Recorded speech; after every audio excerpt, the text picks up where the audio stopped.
کوٹلی آزاد کشمیر سے جمشید عالم سراج Munir public high school Panag شریف میں سالانہ نتائج کی تقریب ہوئی۔ تقریب کے مہمان خصوصی بنے ایکشن کمیٹی آزاد کشمیر کے ممبران۔ ورلڈ اردو نیوز کے نمائندہ جمشید عالم کے مطابق سراج منیر پبلک ہائی اسکول میں سالانہ نتائج کے اعلان کے موقع پر ایک پروقار تقریب کا انعقاد کیا گیا، جس میں ایکشن کمیٹی آزاد کشمیر کے معزز ممبران نے بطور مہمان خصوصی شرکت کی۔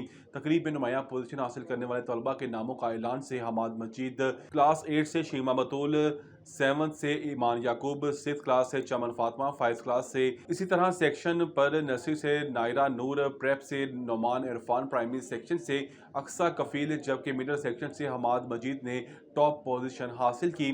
مہمانان خصوصی نے طلباء کی کارکردگی کو سراہتے ہوئے تعلیم کی اہمیت پر زور دیا اور محنت اور لگن سے آگے بڑھنے کی تلقین کی، اور اس اعتماد کا اظہار کیا کہ سراج منیر پبلک ہائی اسکول میں ان کے بچوں کا مستقبل روشن اور محفوظ ہاتھوں میں ہے۔